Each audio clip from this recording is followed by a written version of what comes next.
All right, good afternoon. Apologies for the delay. I will start off with a statement on the situation in Ukraine. The Secretary General strongly condemns today's missile attack by the Russian Federation, hitting residential and civilian infrastructure across Ukraine, including in the cities of Kyiv, Kryvyi Rih, Dnipro, and Pokrovsk.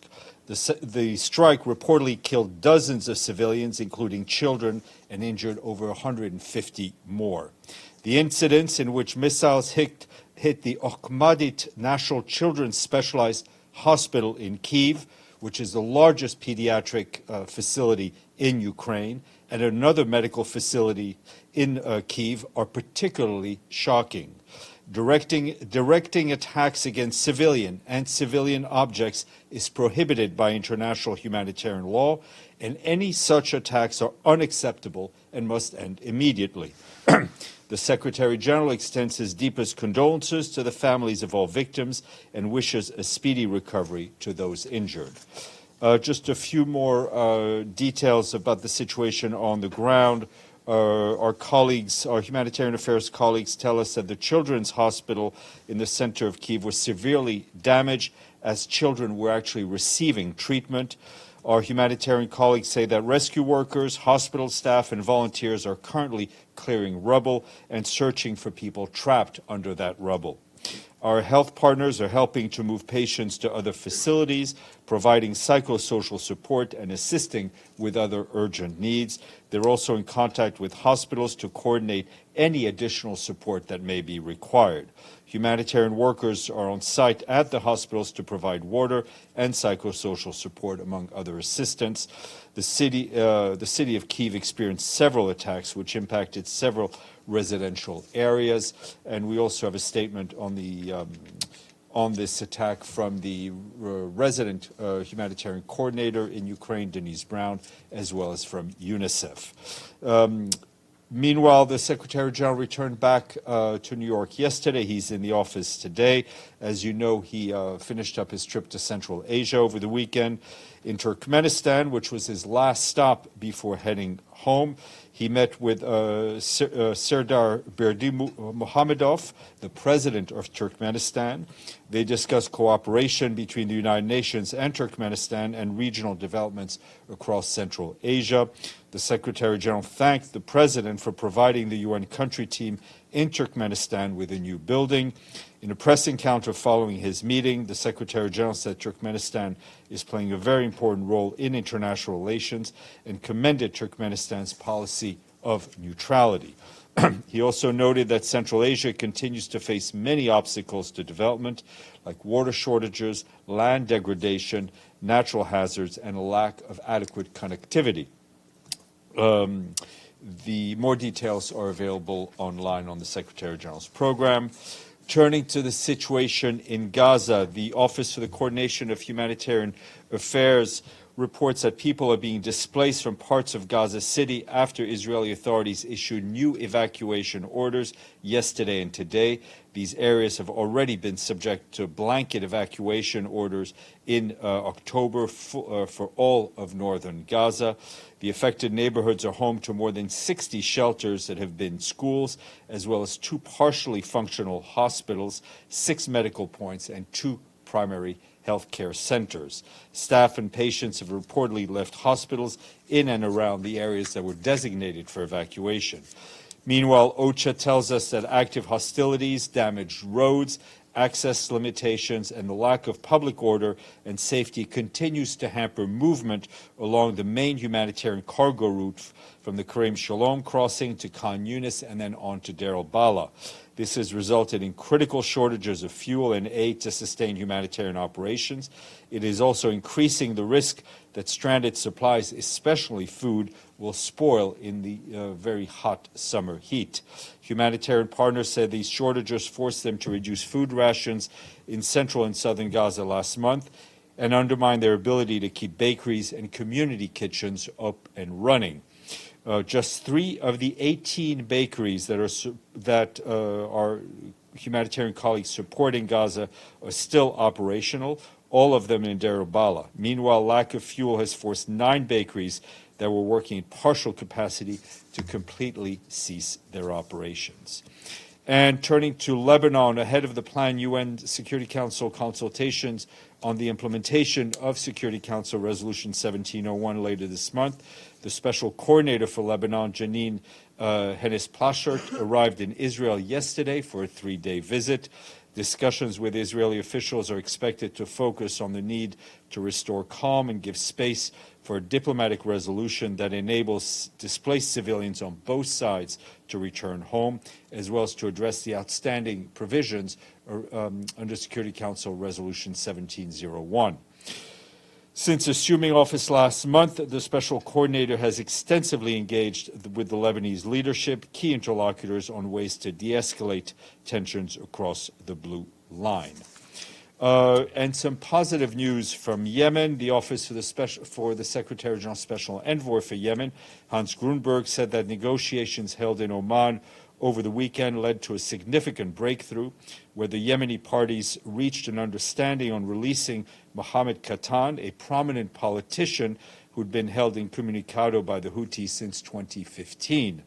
The Office of the Special Envoy said that his release was a contentious matter for years. The parties also agreed to a meeting to finalize the names of detainees to be let go and arrangements pertaining to the release of Mohammed Katan.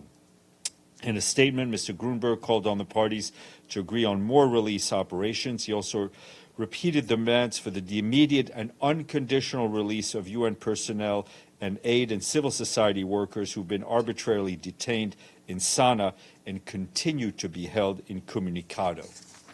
And this morning, Bintou Keita, the head of the UN peacekeeping mission for the DRC, briefed the Security Council. She said the situation in the eastern part of the country has reached alarming levels of violence and civilian displacement, adding she's extremely concerned about the rapid expansion of the M23 armed group in North Kivu and the spillover into South Kivu, despite numerous operations conducted by the Congolese armed forces, which are regularly supported by UN peacekeepers. During their latest military offensive, Ms. Keita told council members the M23 and its backers triggered additional population displacement, worsening an already catastrophic humanitarian and human rights operation.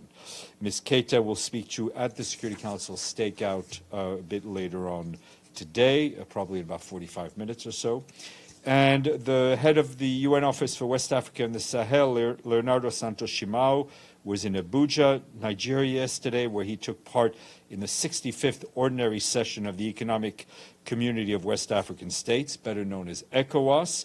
In his intervention, he commended the organization's continuous and sustained efforts to address the multiple challenges facing the sub-region, particularly the threat to unity and cohesion of ECOWAS and efforts to address terrorism. He also stressed the importance of peaceful elections and called for increased efforts to promote gender inclusiveness.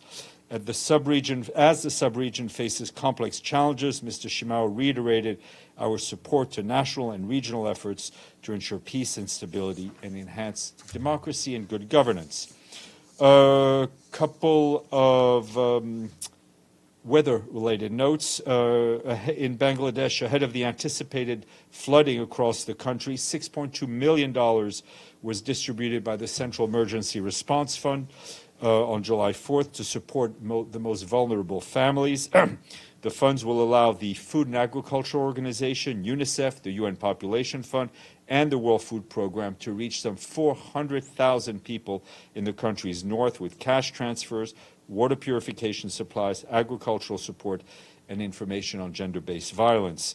The UN resident coordinator in Bangladesh, Gwyn Lewis, said the anticipatory action can significantly reduce the impact of disaster on families and support faster recovery, adding that families are empowered to make their own decisions on how to best protect homes and livelihoods.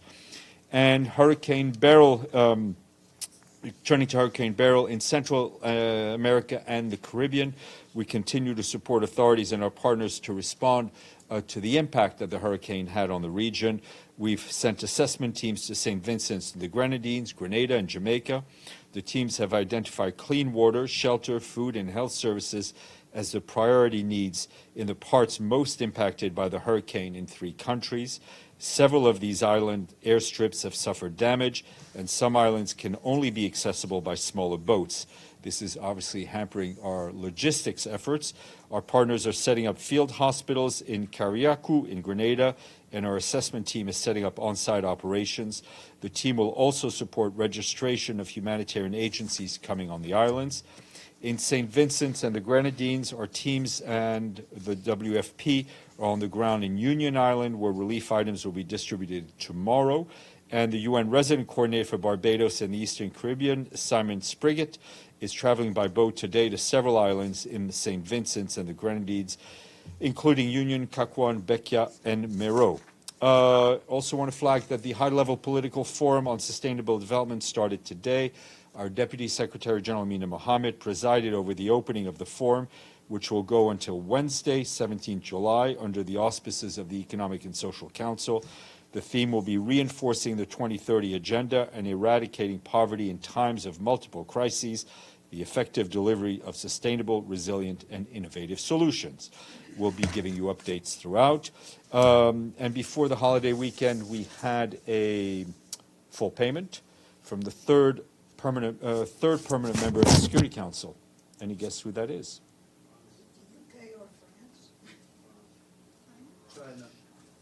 Yes, Deji. I mean, you've gone through all 5, so yes, Deji, you win. So we thank Moscow for taking the number of fully paid up nations to 121. Deji, please. Since you let your friends name all the other 4 members. Yeah, I was just waiting to get all of them. Okay, so first couple of updates. You mentioned the release of officials in Yemen. How about the 11 UN staffer? We heard the news that a couple of days ago the Houthis are actually in talk with UNICEF.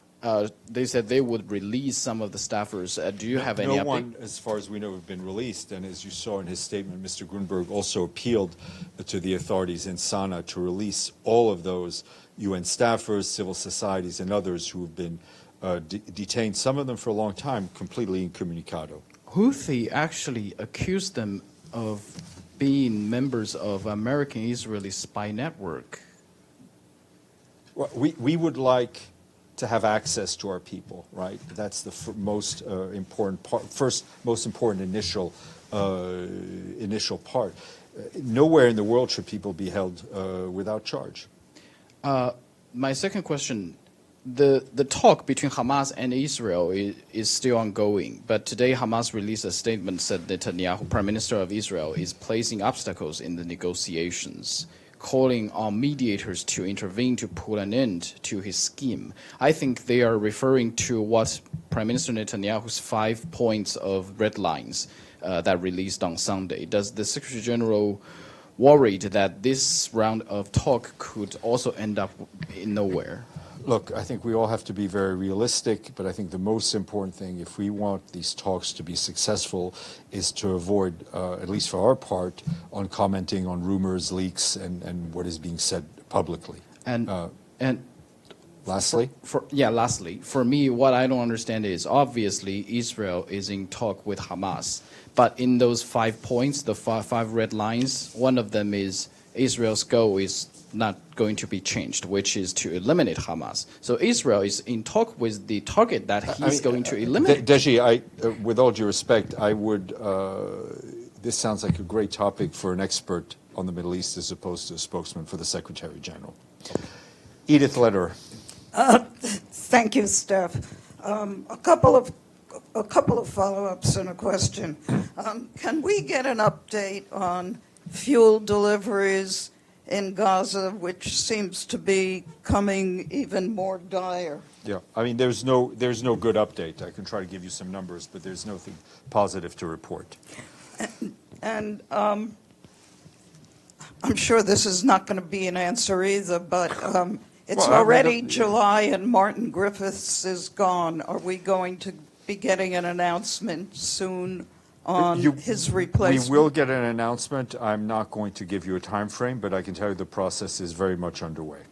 And thirdly, is there going to be any kind of UN appeal to help the victims of Hurricane Yes, Beryl? I believe something is being prepared. Abdelhamid, then Benno. Thank you. On Saturday evening, there was a massacre in an UNRWA school. It's called Jaouni UNRWA school. 16 Palestinians were killed, 50 were wounded. UNRWA is calling for investigation. I haven't heard blunt, direct, strong language the way I heard it about Ukraine.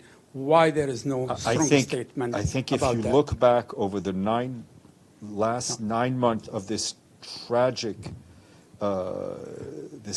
conflict, you will hear very strong language from the Secretary General.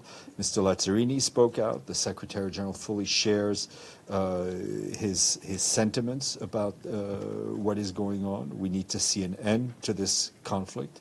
As we've said, we need an immediate humanitarian ceasefire. We need to stop the fighting. We need to have full access to our humanitarian aid, and we need to see a release of the hostages. Second question. The Israeli channel 12 disclosed a letter from the Shabak head, Mr. Barr. He said, we have 21,000 Palestinian prisoners, not 8,600 that was disclosed in March. And he said that's why the prisoners are so crowded, the treatment of the prisoners deteriorating. That's what he said. Do you have any comment? I haven't seen the letter, but I can tell you that we have called for people who are being held in administrative detention to be released, and for all of these allegations of human rights violations to be investigated. Benno, then Benny. Thank you, Steph. Sorry I was late for the briefing, so forgive me, but I think you didn't comment on the France elections and the outcome, did you? I did not. Can you? I will comment on the result of the France-Portugal game over the weekend, but I have no comment on the legislative elections. And I mean, we've all seen the news with But the issue you of a comment government normally being on discussed. elections in democracies, no? We don't comment on every parliamentary election that takes place. Okay, then let me ask this. I was asking you last week as well about that the Secretary General was talking against or like about the threat of right-wing policies and getting more and more foothold in Western democracies. Now, this was avoided in France. Does the SG think this might be a blueprint for other societies to like stick together to the far right? Look, I think every country has its own specific ecosystem. The Secretary General's sentiments regarding extremist parties remains the same. Benno, then Bassam, and then we'll see how many more Bs we can call on. I assume when you say Benno, you meant Benny, me. sorry, Benny, Benno. Yeah, you know. Yeah, I know. Yeah. Thank you, Benno. Before and after. Yeah. I have two questions unrelated.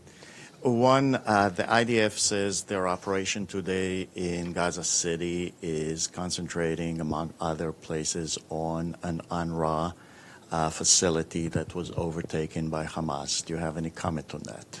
Listen, we've seen these reports before. A lot of our UN facilities flying the UN flag are shelters. Excuse me, are shelters. We have repeatedly asked for full information and investigation on the misuse of our premises by whichever party. Your second question. My second question is, apparently there's an IOS investigation over financial mishandling of money by Francesca Albanese. Are we going to No, there is. I think there's been a lot of misunderstanding and on this. The fact that a case number is assigned does not mean an investigation has started. It's just basically when a complaint comes in to IOS, they assign it a number just to keep track, right, of things. But they have not opened an investigation, given that the authority over special rapporteurs rests with the Human Rights Council. So does that mean that Albanese is cleared of all allegations? I'm not going to. If there's no investigation, I mean. Let's try to untangle this plate of spaghetti here.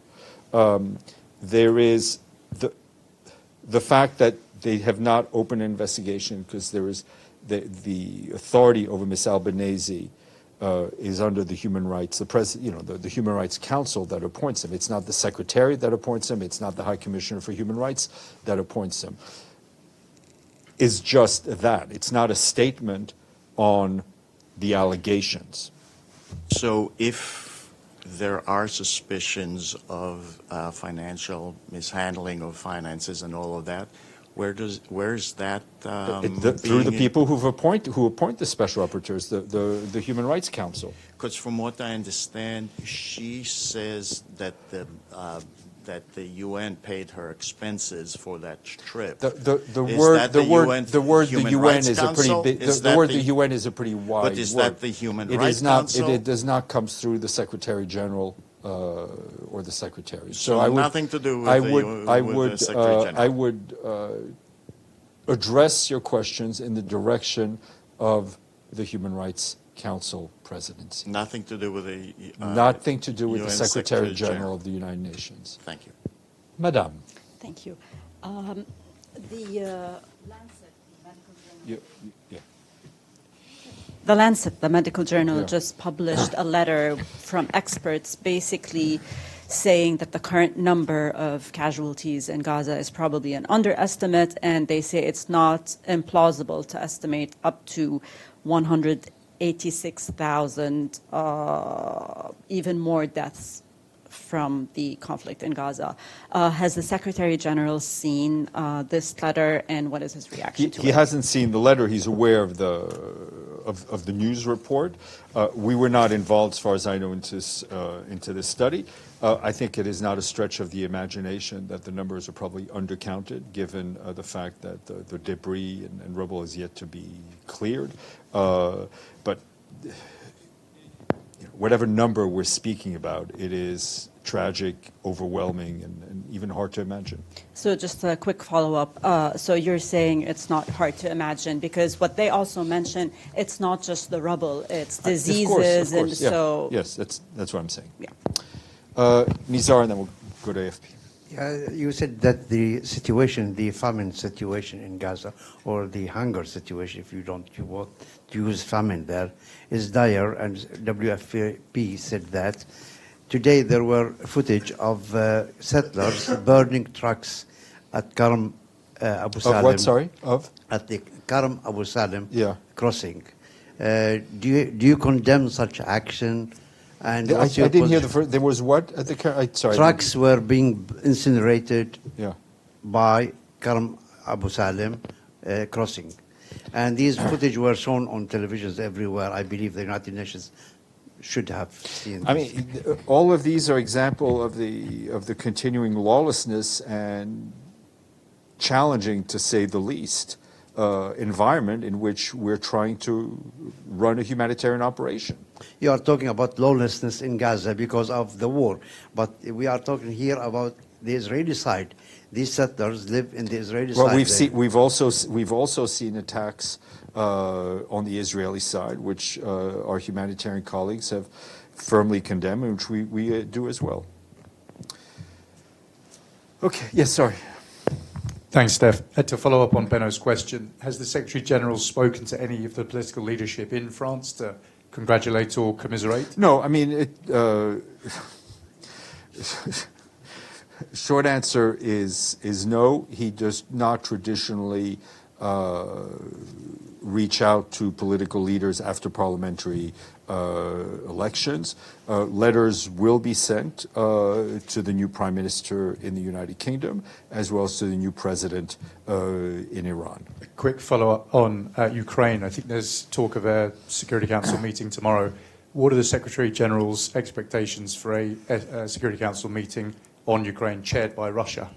Well, I think the presidency will preside over the meeting. The Secretary General's representative, no doubt, we will have somebody brief no doubt, along the same lines that we expressed ourselves in the statement I issued earlier, and it is not the first time that the Russian Federation has presided over the Security Council meetings on Ukraine.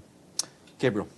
Thanks, Steph. You mentioned earlier in the briefing that you've asked for information from the Israelis on the alleged misuse of UN facilities, particularly UNRWA facilities. Have you received any information? Not that I'm aware, and I don't think UNRWA has. And you ask? Yeah, UNRWA has been in the lead on this, and I don't believe they've received any information. Thank you. And again, we're seeing thousands of Palestinians in Gaza City being asked to quote-unquote evacuate. Number one is where do they evacuate to, but more importantly is what aid is the UN providing in the last several days to these thousands of people? We're trying to follow the movement of people where they are, right, in supplying in terms of food kitchens and other help. Where they're going are places that are, I don't want to say safe or safer, perhaps less dangerous. So it's this constant movement of people that we've been talking about for quite a long time now. Is there anything the Secretary General can do to try to stop this? Because it continues. Well, I mean, our stop has been continuing to deliver the same message publicly and privately for a call for a humanitarian ceasefire, the release of the hostages, and full humanitarian access. You, please. Thank you, Steph. My question is not France, but also the Iranian presidential elections. Does Secretary General have any comment about the Iranian presidential election? Well, we look forward to working with the new Iranian president. Nizar, Deji, then Abdelhamid. Yesterday, last week, I asked about use of white phosphorus in South Lebanon. Again, this weekend, there was another use against a town in South Lebanon. Have you heard about it? And do you have any position on that? Share with you at this point, but I will check again. As soon as I have something, I will share it with you. Thank you. Deji, then Abdelhamid. This is to stop the misinformation, just in case. Do you know in what currency Russia paid the contribution? In US dollars? Or? Yeah, the assessments are made are always made in dollars, and we receive money in dollars. So it's in dollars. Thank you. Yeah, dollars are currency in the Thank bank. It's the currency I get paid to with my salary. Thank you. Abdelhamid. Yeah. First, if you have a comment on the presidential elections in Mauritania, since we're talking about elections. We look forward to working with the president of Mauritania in his new term. But my real second question. A group of independent journalists, including from CNN and Associated Press, entered Rafah for the first time. They were evicted few minutes later because of... but their assessment that Rafah has been turned into a heap of rubbles and sand. Do you share that assessment? And if that's the case, do you still hesitant to call that a war crime or a genocide? Two points. On the issue of journalists, we have repeatedly called for journalists to have free and unfettered access to Gaza, right, and to be kept safe while doing so. It's critical. We're well aware of the state of Rafah. We're there, right? Our colleagues have been there throughout, but it is important for the world to see through independent journalists what is actually going on, what aid is being distributed, what aid is not being distributed, just to get a fuller picture. On the issue of genocide, I mean, you know very well that's not for us, for the Secretary General to make that designation. On that note, it's over. You may go home. Oh, and then we have Bintu Keita will brief probably about 1:15.